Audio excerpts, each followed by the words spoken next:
Podcast. I'm your host, Troy Neff. I'm the fucking guy. And it is Friday. Leo's not with us today at my home studio.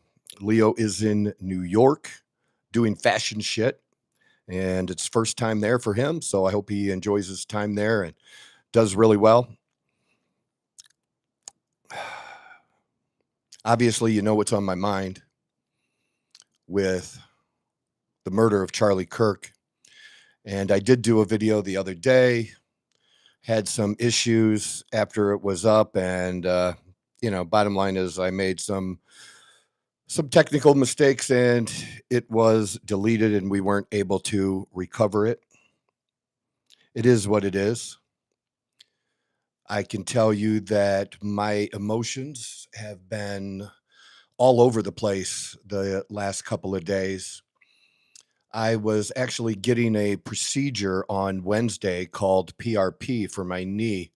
Yeah, over a year later, even with the use of great things and great peptides, I'm still having issues with my knee.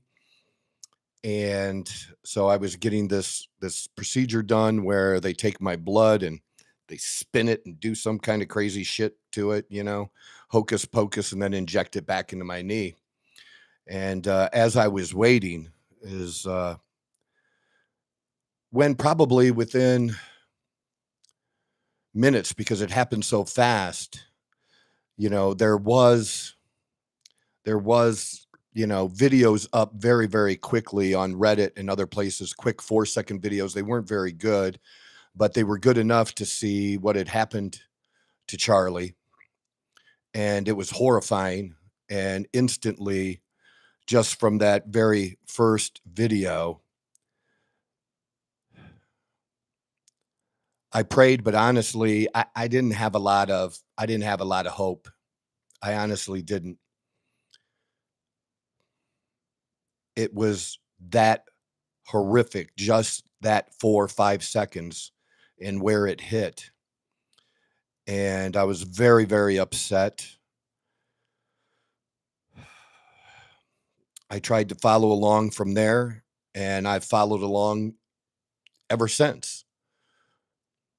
It's taken up a lot of my last couple of days, as many of you, and talking to people everywhere, right? Talking to people everywhere as well, because we don't know what to do. I've shared that I honestly, I'm trying to figure out what to do,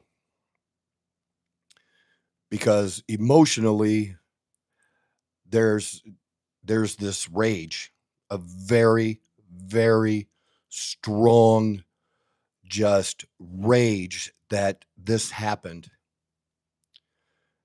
And then what do we have to do with that? We have to control it, right?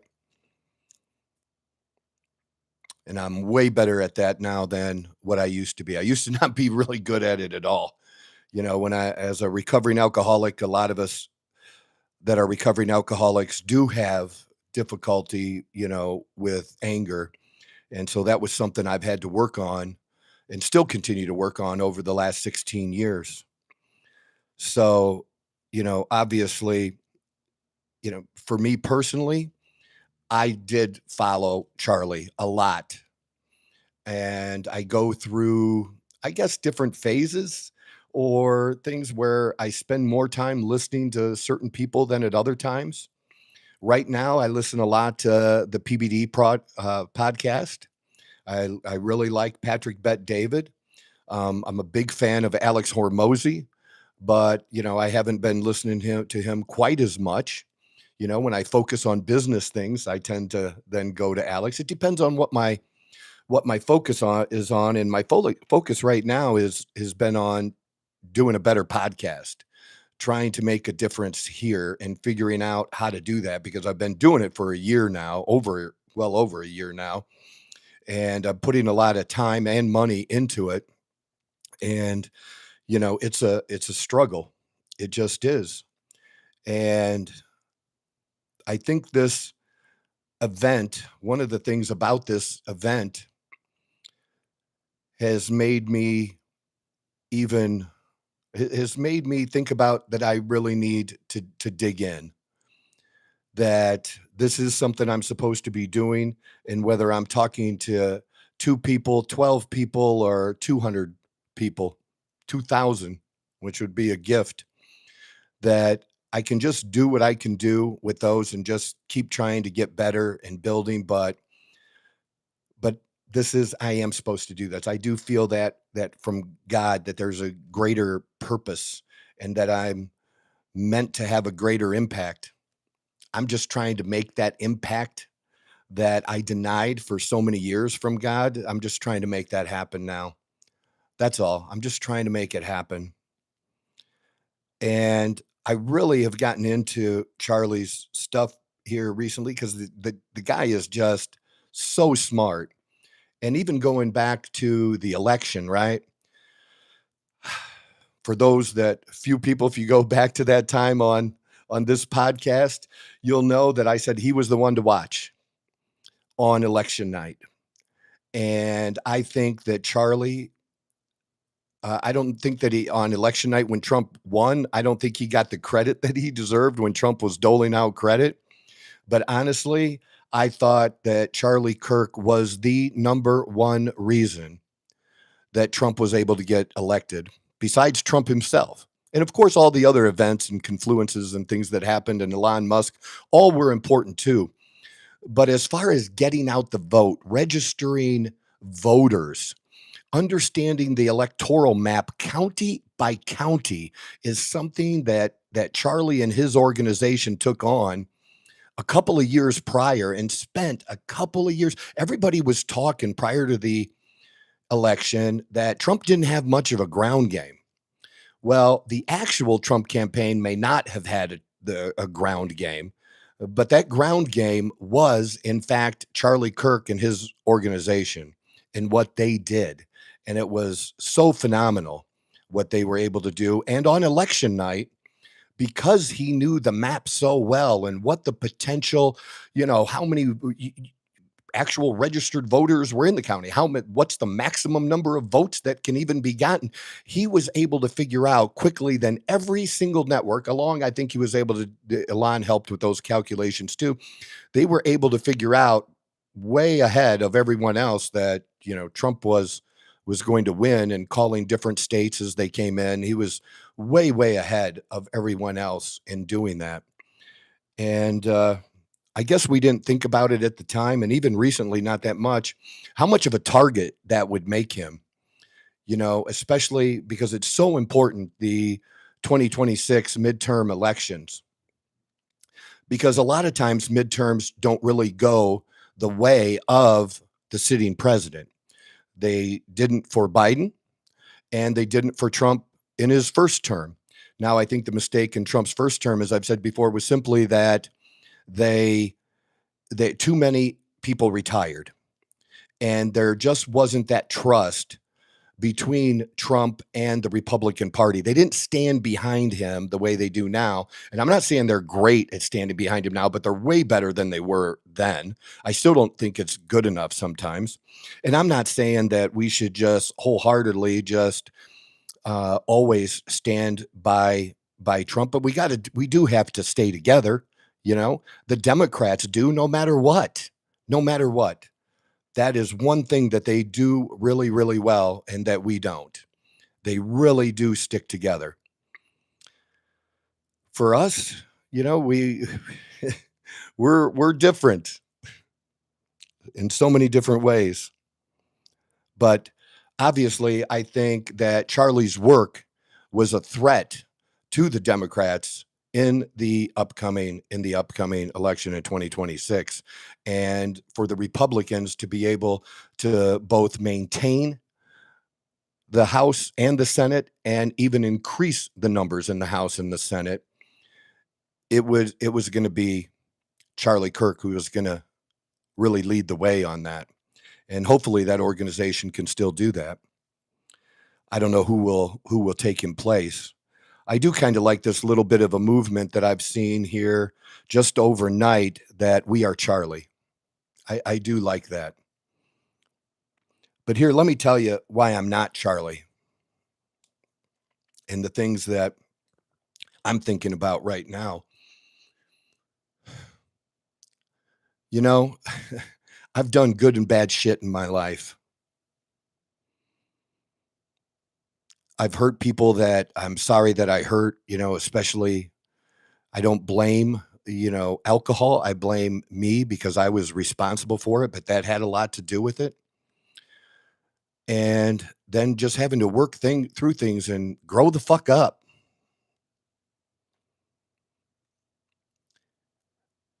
But in my heart, I know I'm a good person. I'm a Christian. I claim to be a Christian. I've believe in the Lord Jesus Christ and that He's my Savior. But I know my shortcomings, and I'm not Jesus. I don't pretend. I'm not a hypocrite. I swear. Some bothers some people that I do that. It bothers some Christians that I do that. But I just do me. It's me and my relationship with God. And my relationship with God is really nobody else's business. But I do believe that if I were to pass, that I would go to heaven. And I believe in heaven. And it's not because I've done amazing or great things. It's because of the blood of Jesus Christ. But I'm leading that all to say this, that I feel like I'm a good person in my heart. I think some people will tell you I am a good person. Other people will tell you I'm not because they've had differences with me, and so be it. And I do tend to treat people how I think they deserve. And my tolerance level as somebody who's 57 years old now, well, to be honest, it isn't very high anymore. I have a really low tolerance level for dumb shit. But Charlie just seemed like, I don't know him personally, didn't know him personally, but he just seemed, well, one, he was authentic for sure. And Democrats have no idea what being authentic even means anymore. They don't get it. They don't understand. They don't understand the authenticity of Joe Rogan. They don't understand the authenticity of President Trump. And they didn't understand the authenticity of Charlie Kirk. I believe he, as a young man, he was wise beyond his fucking years. I can't think of someone that I think in this realm, anyways, and worldview and sharing values and morals and his worldview, that there's anyone that's smarter than Charlie Kirk, and he didn't have a degree.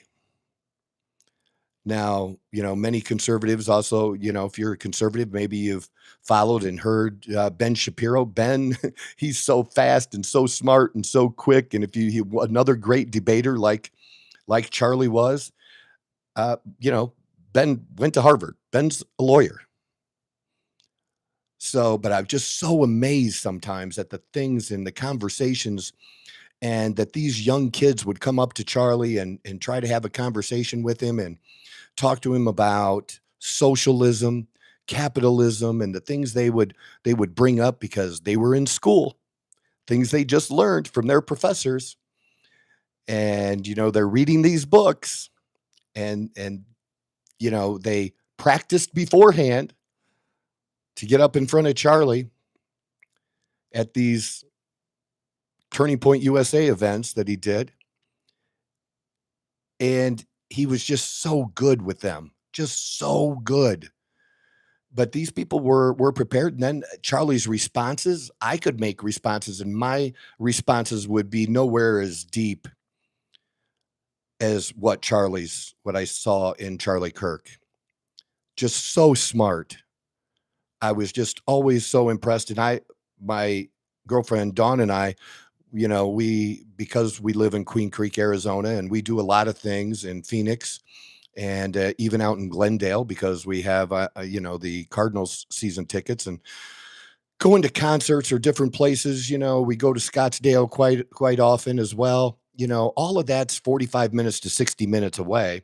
And we always don't like to listen to music. And if we're not watching a live sporting event or even listening to it in the vehicle, we're listening to somebody like Charlie Kirk or Patrick Bet David, or, I like to get value in that time there.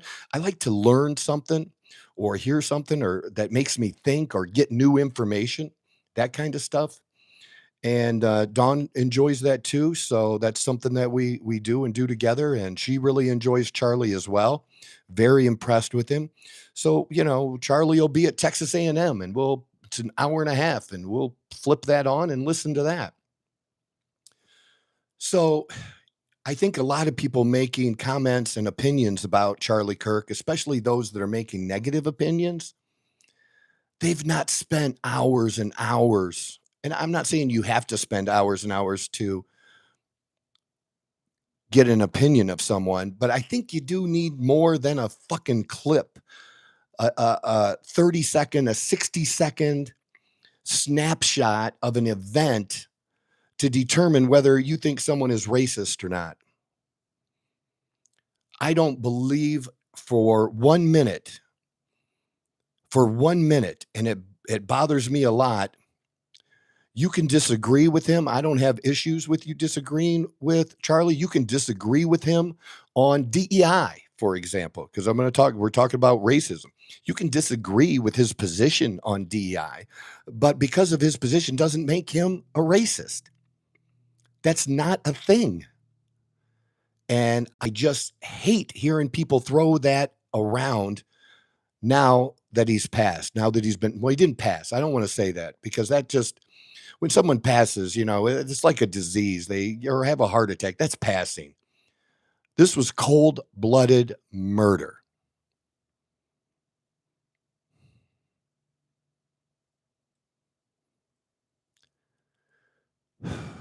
I'm going to have to gather myself from time to time, and I hope you understand that and let me do that and gather my thoughts as I share this stuff with you.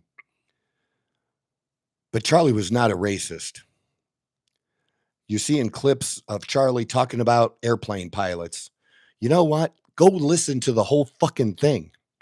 You know what? I don't think anything. When I get on a plane, or when I have gotten on the plane in the past, right? And I saw the pilot crew, whether they were men, women, white, black, Indian, whatever race they were. I really didn't give much thought to it. In my years of flying, I just get on and just do my thing and just believe that it's a pretty safe way to travel for the most part.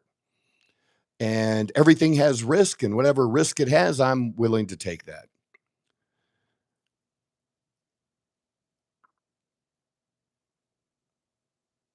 And you are not a person, and you are not talking, and that is not a micro. This isn't a microphone. Sure. Okay. Whatever that means. I can see some of the messages. So you go ahead. You want to say shit in the chat, please go ahead. I might respond to them. I might not respond to them, but we certainly want the engagement. So go ahead and do that. So it's just my experience. I just get on and don't really think about it. But recently, with the things that have happened with, DEI and the being more in the forefront and a topic, and talking about the things that have happened at different airports and the hiring that happened and the effects of DEI, and becoming more familiar with the topic and learning more about it. Charlie's point was, it just makes you question when you didn't question before. Because whatever you are, whatever your race is, for me, it doesn't matter. I don't give a shit. That was my generation. My generation was we don't give a shit what your race is.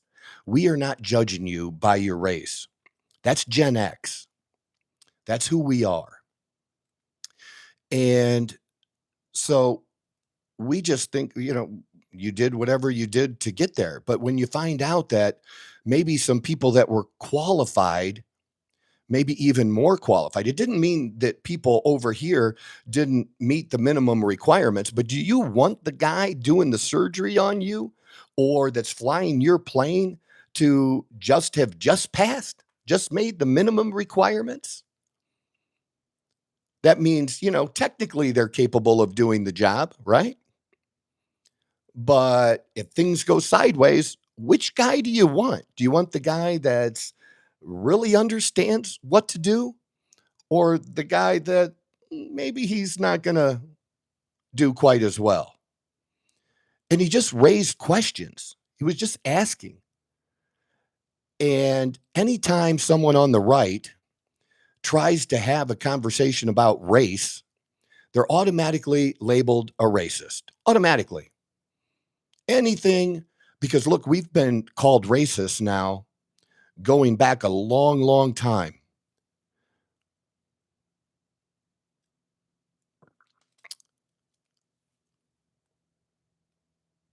Goes back to George Bush.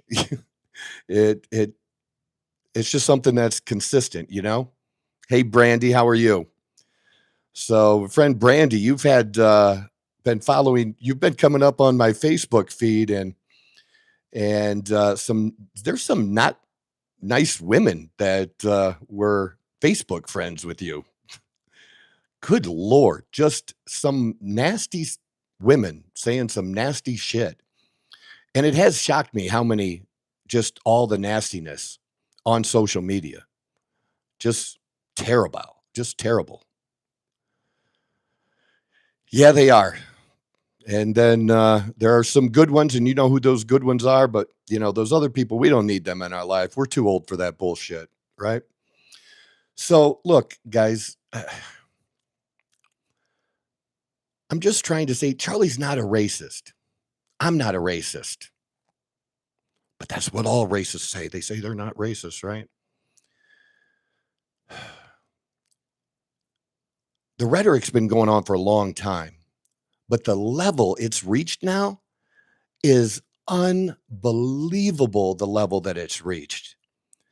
Literally, Hitler. You called us garbage. You called us deplorables, and we started wearing that shit as a badge.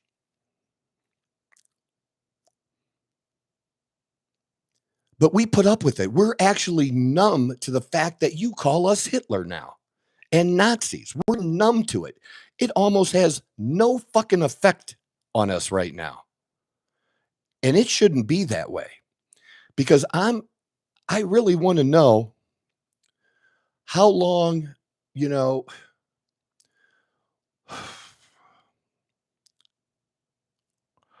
I really want to know what we do from here because what we've been doing hasn't worked.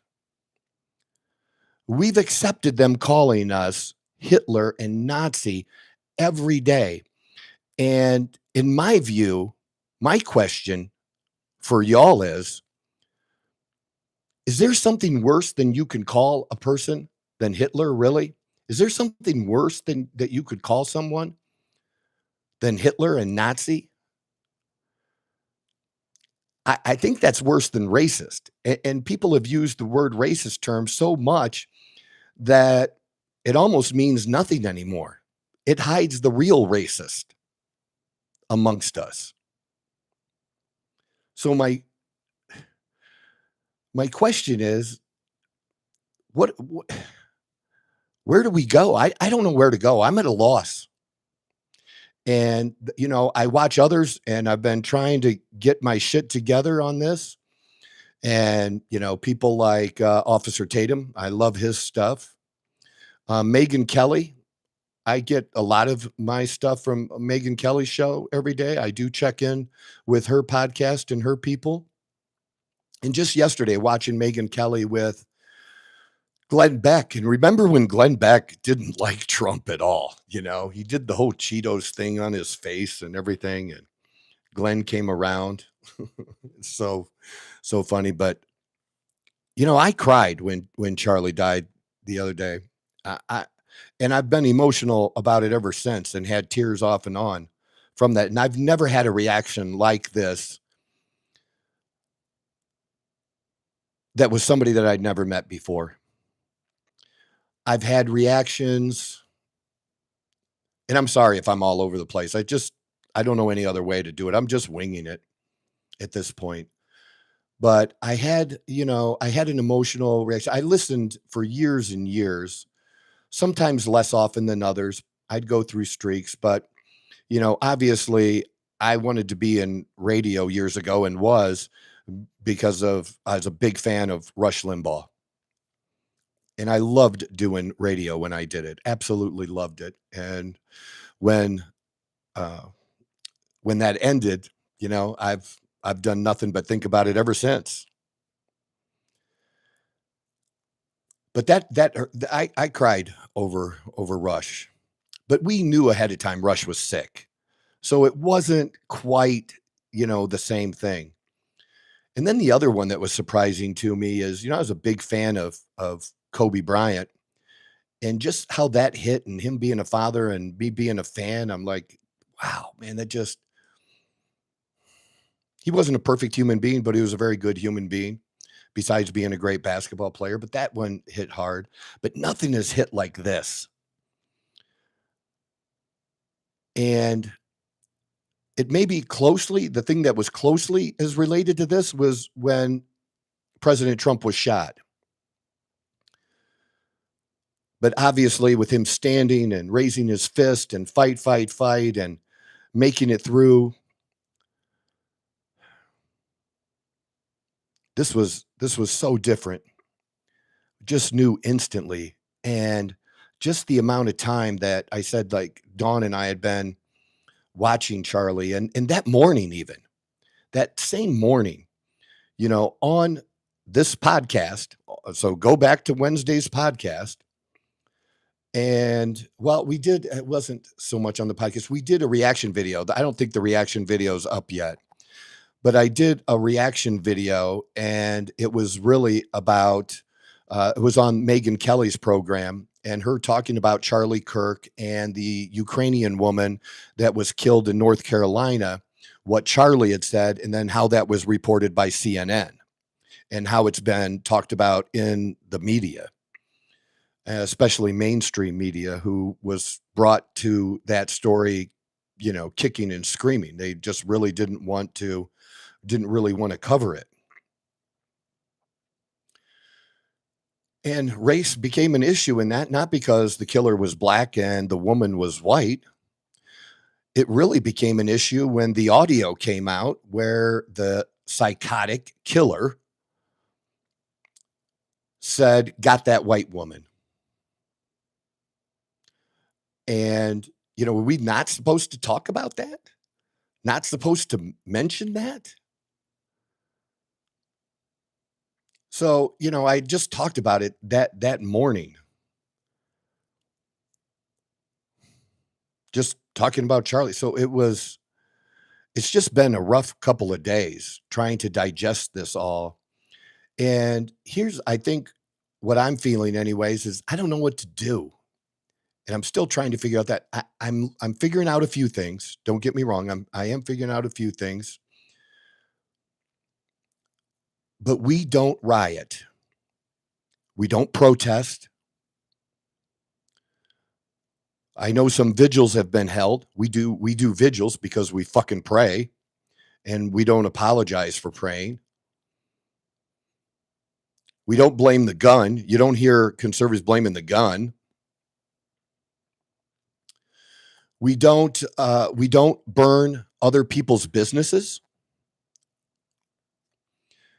We don't break windows and go steal Louis Vuitton shoes and Louis Vuitton purses and Nike shoes. We don't do that. We don't burn police cars or throw Molotov cocktails at them.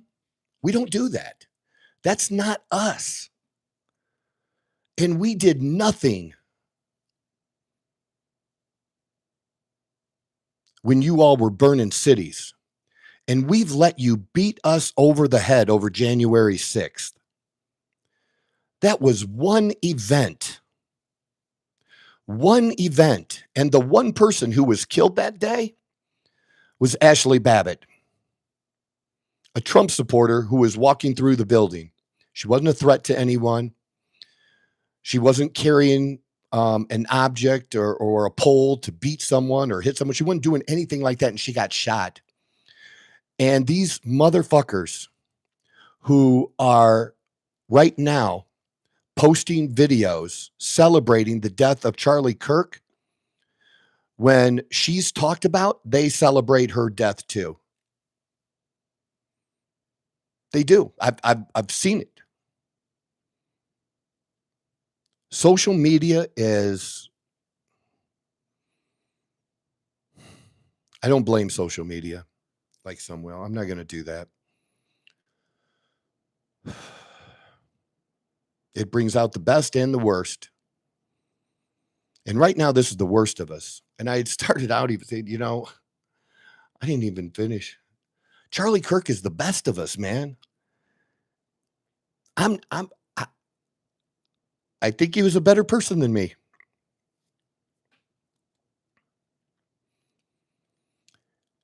And if they can do that to him,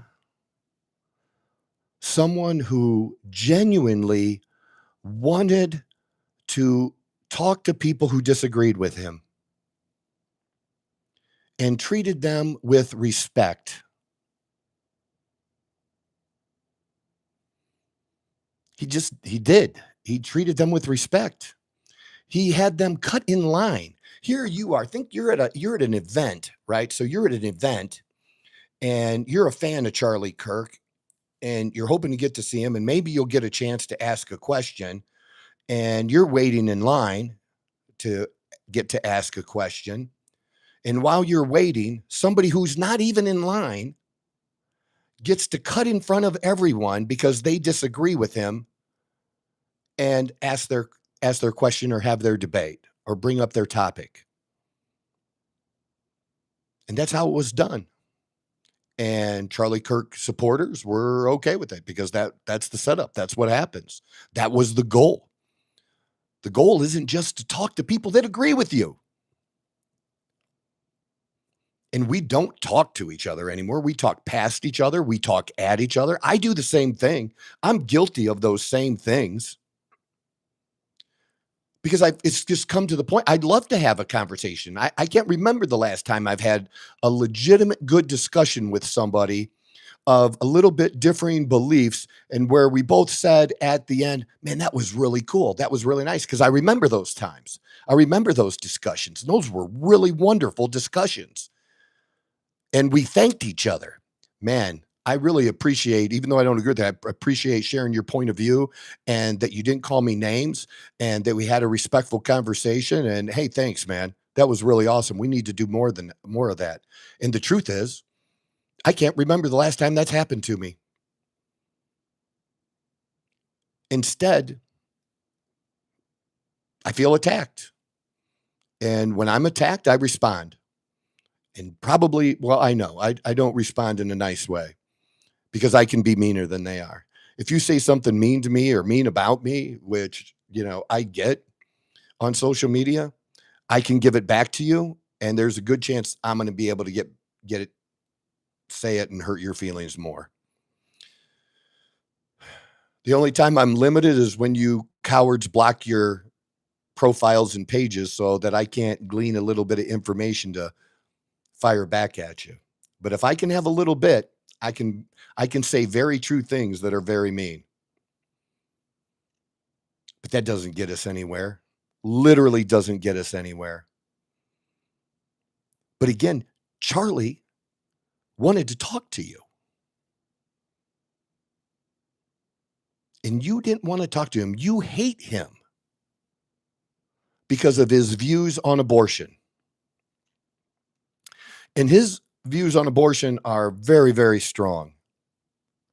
They're actually more in the minority of those who are pro-life. A lot of pro-life people make exceptions for, the life of the female, but that's not really what they tell us it is.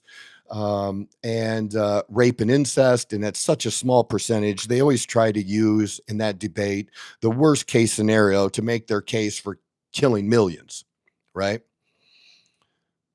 And even in the case of rape or incest, that Charlie Kirk's view is that's a life, and that life deserves to to be born, to be hated, right? Okay, we hated his views on Israel. He was on both sides on Israel. He supported Israel. I, so, what are you really listening to if you hated his views on Israel? He basically, took stood mostly behind Trump and trusted Trump to do what was best in the situation with Israel. Look, for me personally, I'm an Israel supporter. I'm against Hamas. I'm for, them doing what they need to do, but we drop in food, we drop in supplies, and they're taken by Hamas. I don't know how that's helping. I don't know what the answer is to do it better. War sucks. It just does. But when another country has something happen to them, like we did on 9/11 and they did on October 7th, and look what we did after 9/11, and we're going to condemn them for, what? Fighting harder, killing more. So I'm a supporter of Israel, but I still have questions. I still don't like the fact that if you question anything about Israel, that people want to label you anti-Semitic right away. It's ridiculous.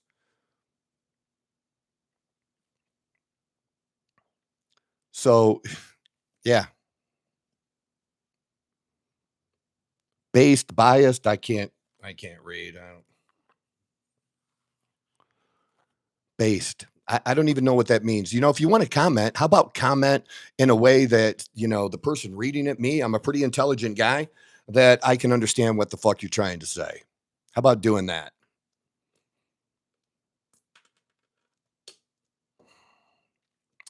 My point, Charlie, is not, I don't have a flow chart.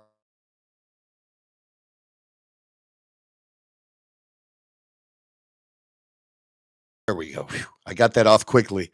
It fucks it up. I forgot to set my block for my phone.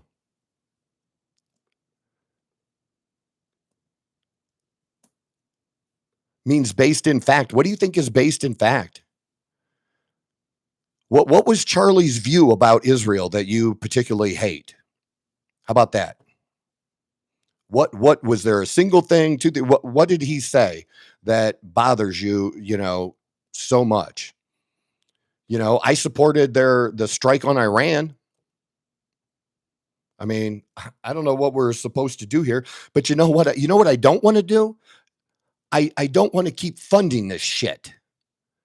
I want to find a solution.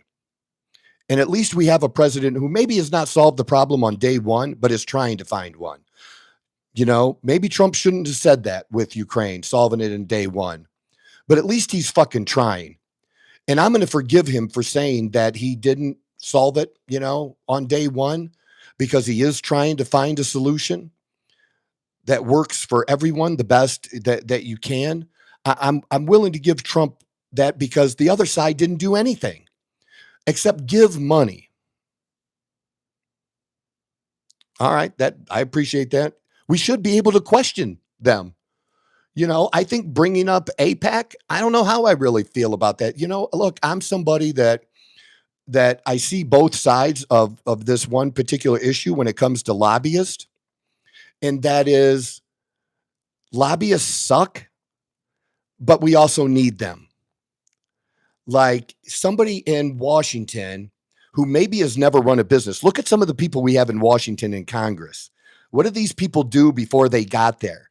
A great number of them haven't done shit and don't know shit, have never run a business, don't know anything about it, but they're making regulations on business. And then they're making regulations on a business they really don't know about. I was in the financial business for 24 years. And sometimes these guys would make rules and laws and be like, what the fuck are you doing? And that's why you had to have lobbyists there to talk to them to say, look, this is, this is how this business works. This is what we need. And you have all sides. Now, somebody that's, maybe more anti-corporate or more regulation, they have their lobbyists too. I don't know what to do with that, but you need lobbyists. Should these lobbyists that are actually in the United States, should they be registered? That's the big thing, and you look at, we do say we do go after, right? And I think rightly so, when senators are getting a lot of money from big pharma, right? They get money from big pharma, and we say, well, look, these people get big money for pharma, and look how they vote. You're getting a lot of money from AIPAC. Look how you vote when it comes to Israel. It's all right to question those things, and I'm glad you agree that we need to question those things without. I'm okay with labels too. I'm fine with labels, but we need to be careful when we label something before we even know. Labeling somebody a certain way just because they're asking, man, that we can't do, but we do it.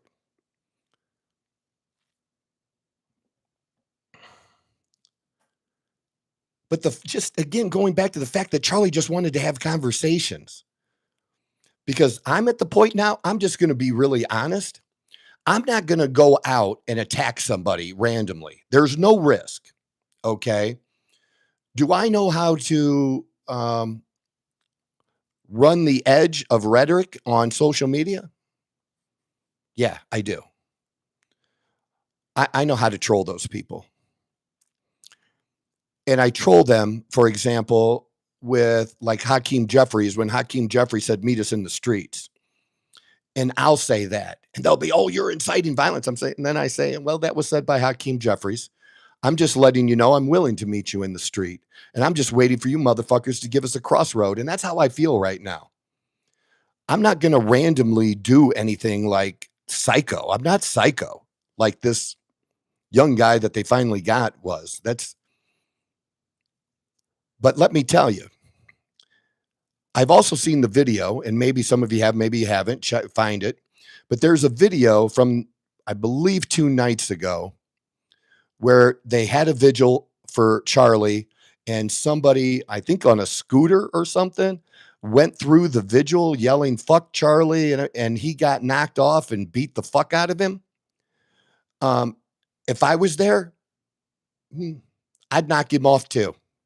I'm just telling you right now. I'm wearing my MAGA hat everywhere. And I have. Now, I have 150, 200 fucking hats. I wear a lot of different hats. I love hats. But I got to tell you that most of the hats I'm going to be wearing right now, most of the time is going to be a MAGA or some other kind of Trump hat. Make America great again, whatever it is. I particularly like the MAGA because to me, it's not about Trump. I was MAGA before Trump was, and I'll be MAGA when he's gone.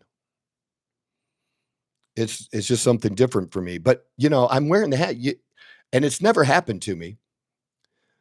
But I've waited. I'm waiting for the person. It looked different on video. You can judge me in videos and pictures, and you don't really know that much about me until you see me face to face. And I'm not as little as some people think I am. And I am not, I'm just not that person. You don't know. I share as much as I can about my background and things that I've been through. And yeah, I've been underestimated before, and I expect to be underestimated. most of the time, but I don't ever care or ever worry about that. But I know the risks and the consequences. Okay. So I know that, again, I'm, if somebody got in my face over my hat, waving a finger, I know what I'm doing. And I'm kind of inviting it. But I'm not, you know, actively going out trying to commit violence on someone, but I will defend. That's the difference. I will defend. I will defend myself. I will defend my friends. And if I was in a fucking train and saw somebody get stabbed, I'm not going to just sit there. Would I risk my own life? I wouldn't even think about it. I wouldn't even think about that I had risked my own life until after.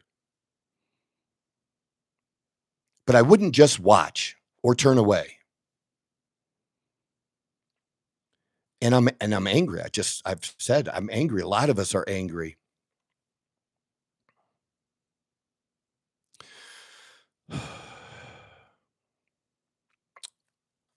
This is a good question.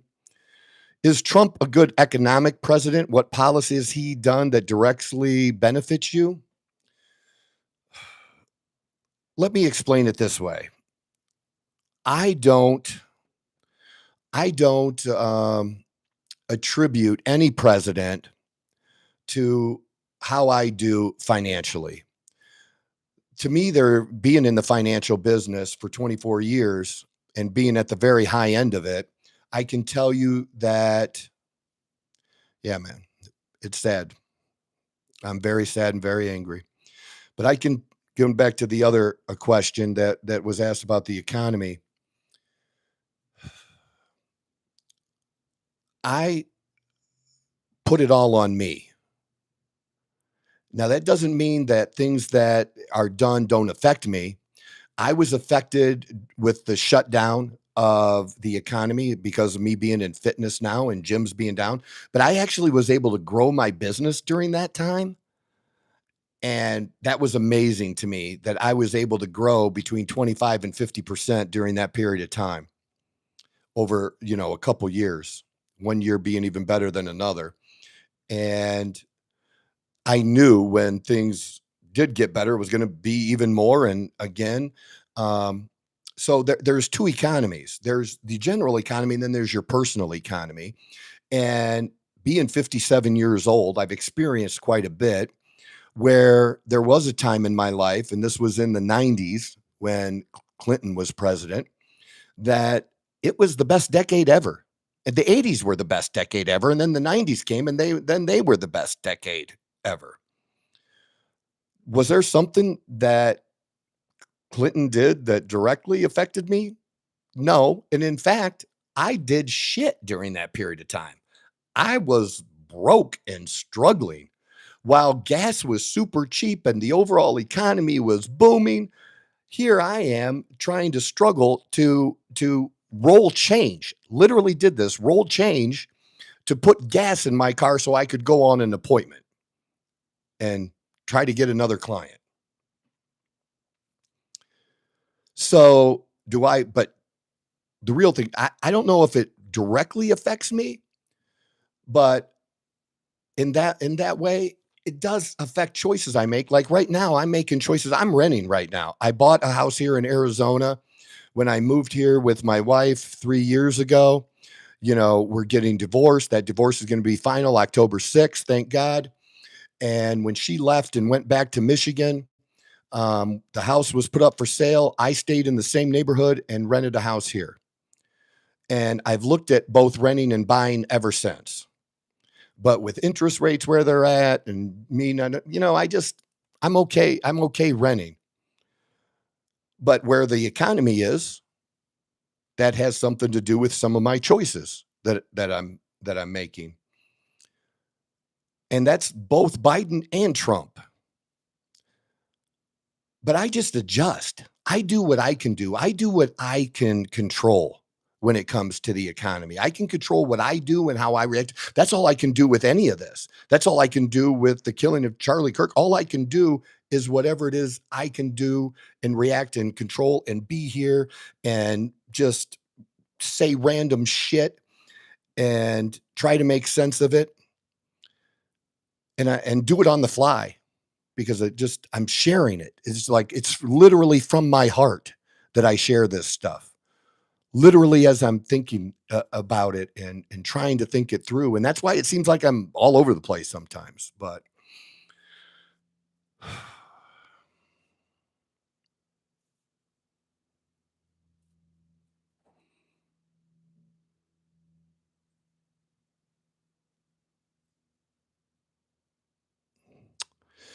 uh, good to hear your success. Would you agree with me that there must be some way to throw out votes from the radical left as well as the far right? Political polarization has divided the nation. I don't know how we throw out votes exactly. Um, but look, I got to be honest. I do think for the most part, Trump is mostly on the right track with the economy. The one thing, and it's really hard, I was kind of leaning toward the side here. I accepted and I was okay with the big, beautiful bill. And what the left has said about the big, beautiful bill has mostly been lies. But do I wish there were greater cuts in the budget? Yes, I do. But think about it. There wasn't as great a cuts as I wanted and as many conservative people wanted. And look at how they screamed about the cuts we did get. How are we going to ever do more? I don't know how. I don't think we can just grow our way out of it. I think on that side of it, trying to grow trying to get the economy moving in the right direction, I think Trump is on the right track with that. Where we're still not on the right track is spending. And that's where I think we are with that. I think our biggest problems are the debt and continuing to borrow and print money. I think that is what has caused greater inequality, wealth inequality than anything else. But I don't blame the billionaires either. Capitalism is the best of all the systems. It's not perfect. You can point out a lot of bad things about capitalism, but you can point out a lot of bad things about all the different systems. But which system has had the greatest amount of success has been capitalism. And we just haven't found a better way. Now, when you have crony capitalism or when there's corruption inside capitalism, people are going to hate that, but hate the corruption. Don't hate the capitalism. It's the corruption that's bad. It's the people. That's how I would say. Yeah. Look, I was union for a minute, I was a union laborer. So I get it. So some of the things in Trump's economic policies are going to grow. Look, just because it affects a group of people and their jobs, I don't have a lot of love for solar, man. That's just the bottom line. I don't have a lot of love for solar, and I have even less love for windmills. That shit is god fucking awful.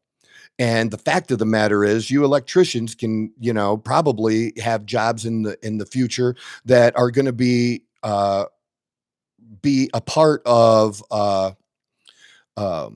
nuclear. Or when I was, a journeyman laborer for a minute, not that long ago, I was a part of a project that was called the Oregon Clean Energy, and it was a natural gas power plant that we built from the ground up.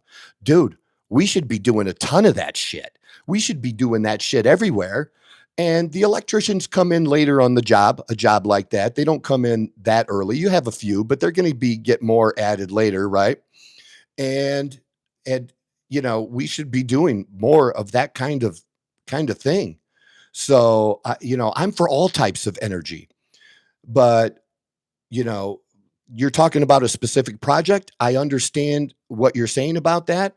and I'm not disagreeing with that, or that can have an effect on people. But personally, I'm looking at the broader thing. Where's the best way for us to go energy wise, right? Where's the best way for us to go? It's all energy. We need to be exporting natural gas and doing all those other types of things. And I think Trump has done more for unions than Union Joe did. That's my thought about it. But I want to get back to Charlie, guys, because that's what's on my heart.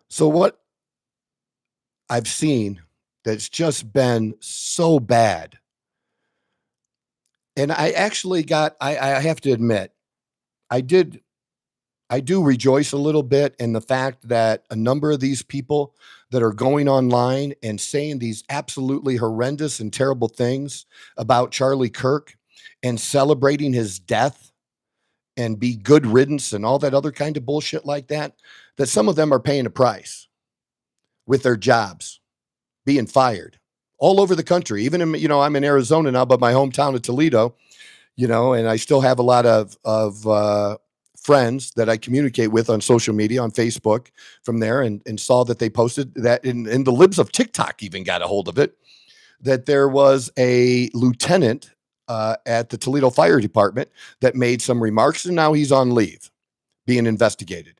And he would have been fired immediately, except guess what? Union, right? But hopefully they can still get him fired. And do I think that's appropriate to fire somebody? Well, what about the First Amendment?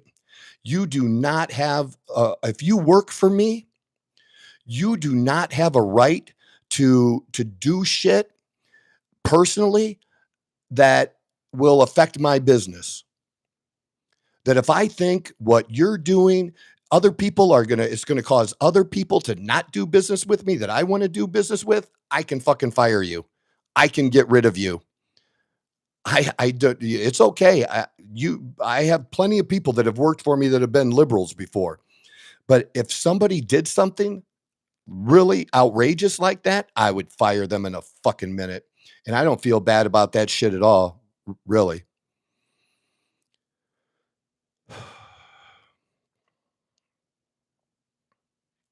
No, somebody shouldn't be no death should be celebrated. You're right, for expressing their First Amendment rights. No, you shouldn't. But it happened. And we keep saying that we keep saying that, well, and this is where we're wrong on the right. Yeah, Paul, I agree with you, Paul. Paul, especially if you're a public worker, you're paid for by the city, man. You just cannot do that stuff. And they should know better. And they have a right to do it, and they did it. They also have a right to reap the consequences of that. That's it. You can do whatever you want, but don't be mad when the consequences hit, because that's what's going to happen. I just can't believe the amount of vitriol that they have for this someone who was about love. But see, these people that are attacking him, how many of them don't believe in or really align themselves with any religious point of view at all? Quite a lot, right? So they hate him for that. They hate that things are being changed on college campuses, because the left has owned college campuses for a while now, and we let that happen. And that's my whole point. I've changed my mind the last couple of days. As much as I want to blame the left for what happened, and there definitely is blame for them and the rhetoric that they've used, here's what I found out in my life. Even when other people have done me wrong, even when I've really truly been the victim, it's never done me any good to continue and play the victim and continue to operate as a victim.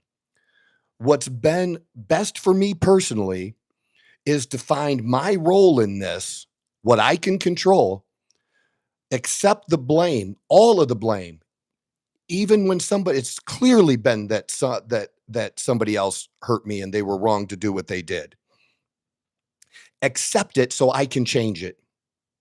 So what I'm saying is, I blame me for Charlie Kirk, us, because we let this happen. We let this continue. We allowed this. We allowed this rhetoric to just go, because there's a whole generation of people that never got hit in the face.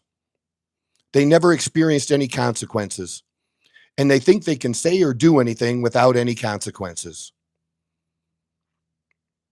We allowed this to get out of hand. Oh, we accepted Hitler.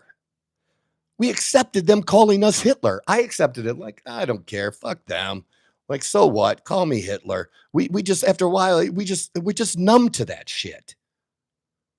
That's my point. But we allowed that to happen. We can't let that happen. We have to push back. And we have to push back in every nonviolent way that we can. But if you bring violence to us, expect us to defend. That's my position. My position is real simple.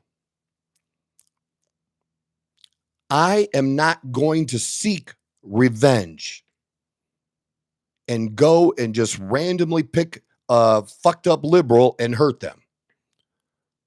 But if that random person brings it to me, I will defend. Bet your life. I don't look, I've talked about civil war now. I don't want civil war. Nobody does. You really think the right wants civil war? No, the fuck we don't. We're not stupid, but we're tired of the shit. And it feels like we're being pushed in that direction. And if you really want to push us that way, if you really want to attack us, if you start killing us, what the fuck do you think is going to happen? We're not killing them. It's not us. We even in conversations nicely say, well, on both, no, this is mostly coming from the left. But then we always couch it, well, it happens on the right too. Very little it does. This is coming, the hate and this level of vitriol and the violence and the death is coming from the fucking left. And we got to start saying where the fuck it's coming from and calling it the fuck out. That's what we have to do. We have to call it the fuck out and not accept it. We've been accepting it. That's why this happened. That's why it's our fault.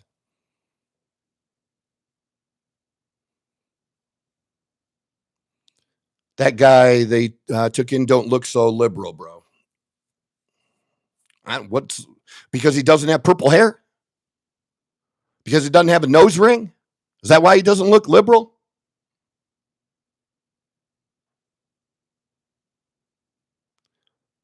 The one thing that's going to be different this time is this guy's alive. This guy's alive. So we're going to find out. Or we damn well should. And we can't allow them, like we have with Trump's case in the assassination. I'm not satisfied with what we know about, what was it, Thomas Crooks? Crooks was his last name? Whatever that fucked up kid's name is. Why don't we know anything more about that? We knew about some phone shit, supposedly some other stuff. Why is that? Fucking take that case to court and then release the information that can be released to the public. We should know more about it. I want to know more about it.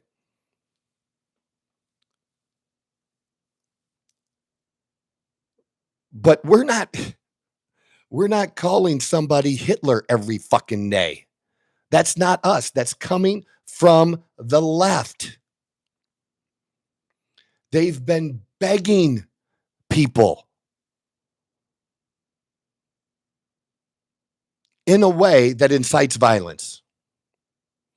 Way more than comes from the right. And we have to stand up to that immediately, because not standing up to it got Charlie killed. We let it happen. We are responsible.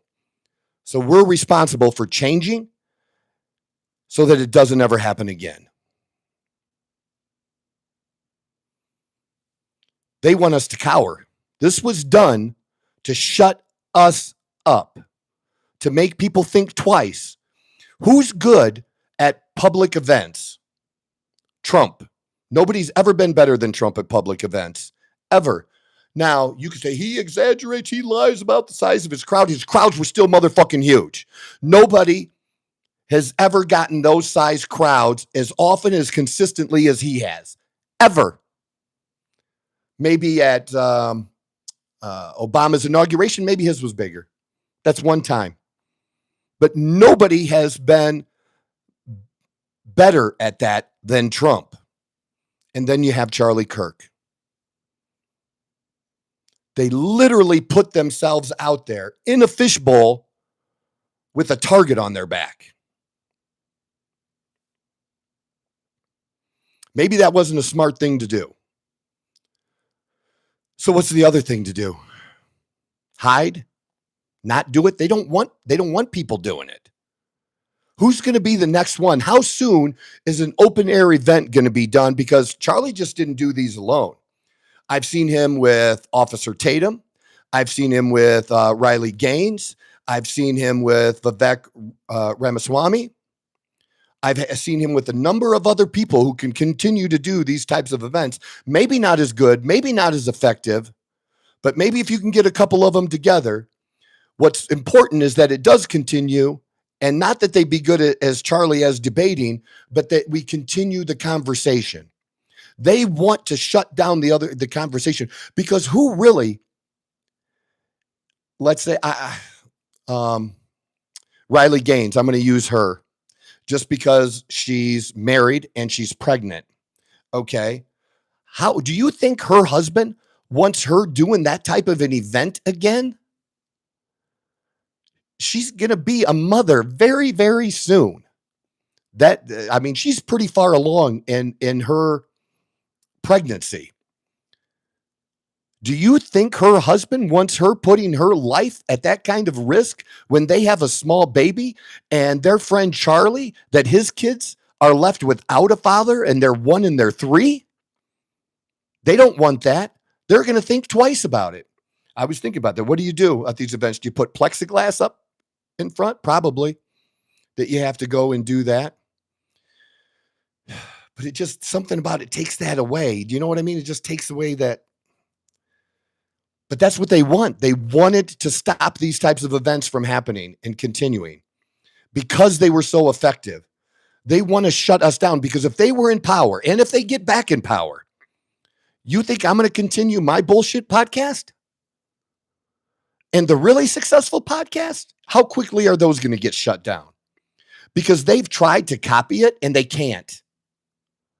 So because they can't, beat us at our own game, because they can't do that, they've had to try to eliminate it, shut it down. And this is how they're trying to do that. This was not just a warning shot. This was more than a warning shot across the bow to us, that we will take you out one by one. That's what they've said to us. We're going to take you out one by one. And we couldn't take Trump out. There's too much security. We've tried now a couple times. We can't do it.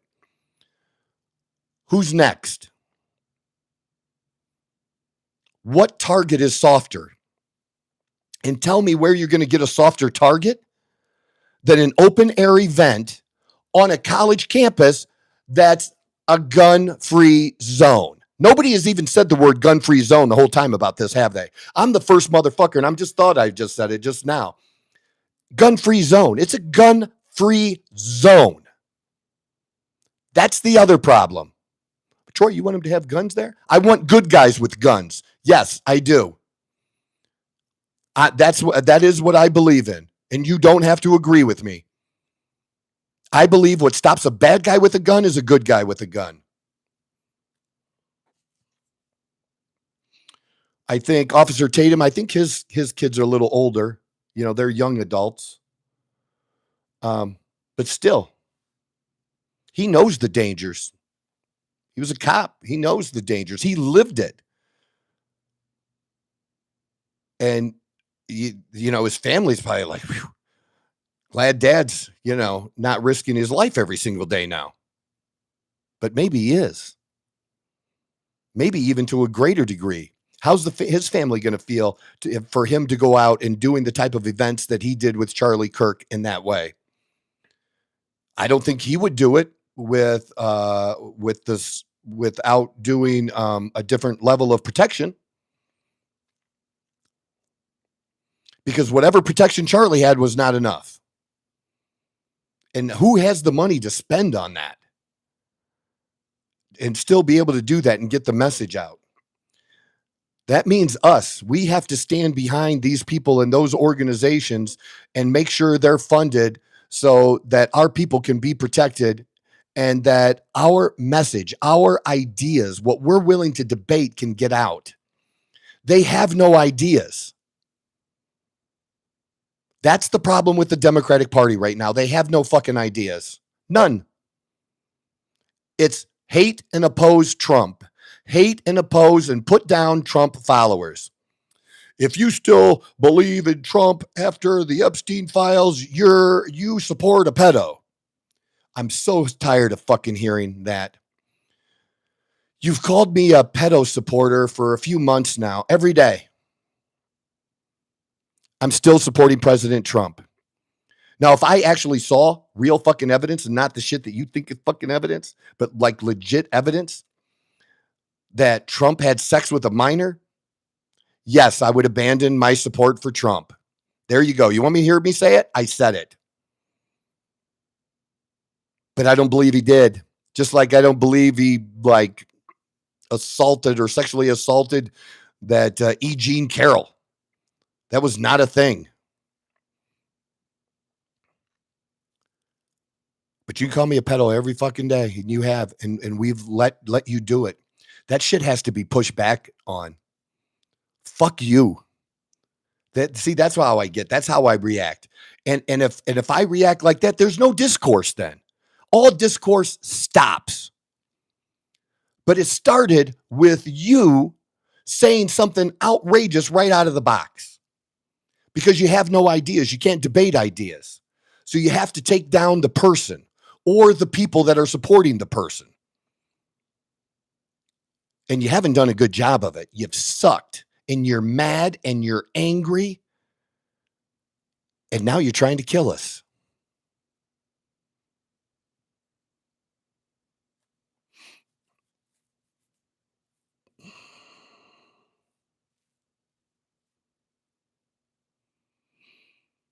It's just been all over the place, man. Honestly, it's been all over the place.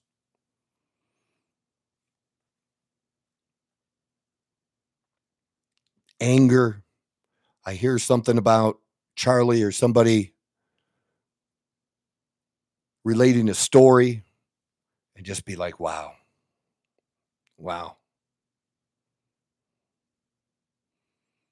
And get a tear. Off and on for 2 days now. Well, not quite 2 days, almost 2 days.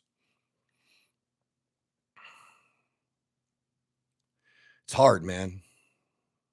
It's hard. But we got to figure it out. And I'm going to keep doing this. I'm going to keep rambling to 5 people. And I'm going to try to ramble better and more coherently. And I'm going to try to do more homework and write more stuff down and be more prepared. Because honestly, I was just somebody that, if I was good at something, I could just kind of wing it and go. And that's what I did with the radio. And that's what I'm doing with this. And it's not enough. I'm not where I want to be. And so I have to put even more into it. And here's the thing.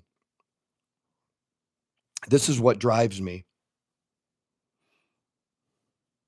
Because when somebody is killed or somebody dies, that matters to me. I always think about my own mortality. And I'm reminded at 57, even more so than at any other age, that it can happen at any time. One of my very close friends died over a year ago. Was, very, very super fit. So I know it can happen at any time. I wake up every morning literally grateful to be alive that day, and I try to do as much as I can that day, and I push myself. I know I push myself sometimes too much and too far, and then sometimes I just collapse a little bit and just am exhausted and need to reboot for a day or two and then just get back. But I can't not keep going. I can't stop, because this might be it. This might be all I get. I don't know. And I feel that now, and I share that I feel that. I don't know if it's good for me to feel that or not, but it's what drives me right now and makes me want to push myself so extremely much, so extremely hard,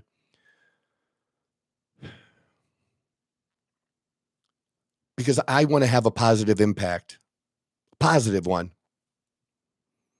like Charlie did. And I know I've had an impact on a number of people and a number of people's lives and in different ways. And I'm so grateful for that. But I met someone a couple of years ago, 3 years ago, probably, and he opened my eyes to that I wasn't thinking big enough, that I was meant for more. And I'm so grateful that I had this wonderful woman in my life that was like a grandmother to me. She was my great aunt, and it was Aunt Annie. She was my great aunt, and she was more of a grandmother to me than my dad's mom, my grandmother was. My mom's mom had passed away. I never got to know her. Um, my dad's dad had passed away. I never knew him. My mom's father died when I was like 11 or 12. And my Aunt Annie, she died when I was in my teens as well. But she had such an impact. You know, I would spend the night with her, and I would sit on her lap or be close to her, and we'd just be watching whatever we were watching. Give me a quarter and send me across the street to get a pack of football cards with some bubble gum in it. And then she'd give me some other money, and she'd give me like $1, and then she'd give me 50 cents to give to my sister. And she'd be like, "Don't tell your sister that I gave you $1." But she used to whisper to me, my Aunt Annie.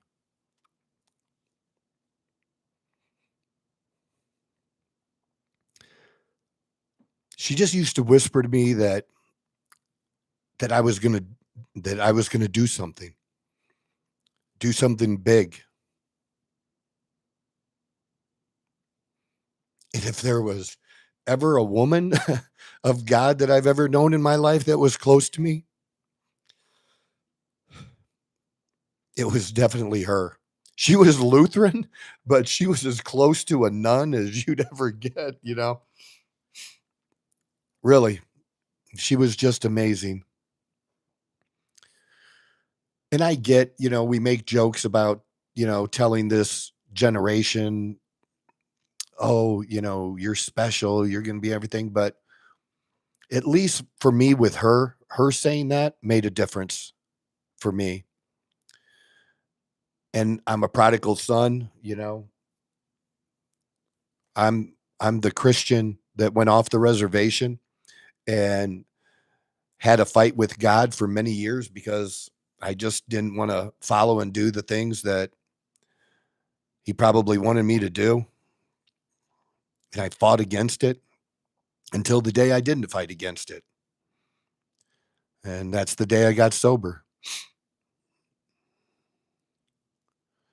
So I get a chance. I've been given a chance to later in life at 57 fucking years old, where I had to rebuild my entire life after losing everything again.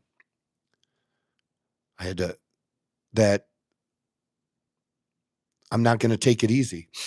I don't ever expect to retire. I don't ever expect to not do work or do something. And I know I'm meant to do something else to make an impact. And I think this is it. Even though it's been a terrible, terrible struggle that some days you want to like, do you really want to keep doing this, Troy? Because I don't have to. Money wise, it'd probably be smarter if I didn't. And I could just enjoy life and say, fuck it, and just worry about myself. But I do care about other people. I may be egotistical sometimes. I may be very overconfident and all that other kind of happy horse shit. That may all be true. But I do care about other people.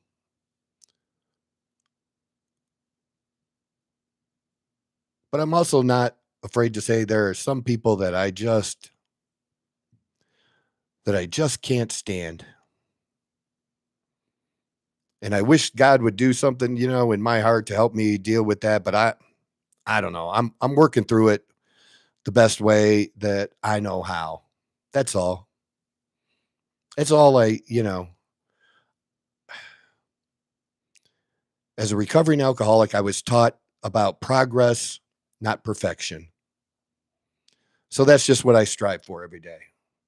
Is just to make some progress.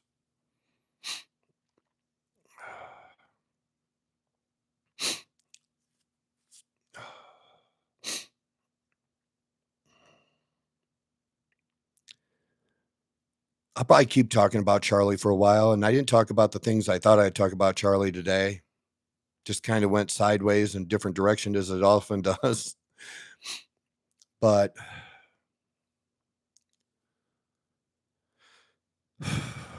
I do appreciate the few of you that follow along and support. Hit that. I didn't even ask earlier, hit that subscribe button, hit that like button, hit that share button. I don't know what today accomplished other than I got some things out and shared some things, but I appreciate y'all. And I'm going to leave it at that and kind of wrap it up. So check out my other social media, Facebook, TikTok, X. I think my account's been suspended for a minute. You can't post or like anything at the moment, which that's really hard to do you can say almost anything on X, but people are being pretty crazy. Love your family. Love the people around you. Don't back down. Keep going forward. We'll figure out what to do together. Now I'm going to need some help doing that too. And maybe some of you can help me. Maybe you'll have help for me. Paul, commenting on here. Paul, I love you, man. Even though we don't get to see each other, have lunch anymore, nothing but love for you. And I hope we do get to see each other face to face again. So I just thought I'd throw that out there. But God bless people. This is the Outlaw Apostle Podcast. I'm your host, Troy Neff. I'm the fucking guy.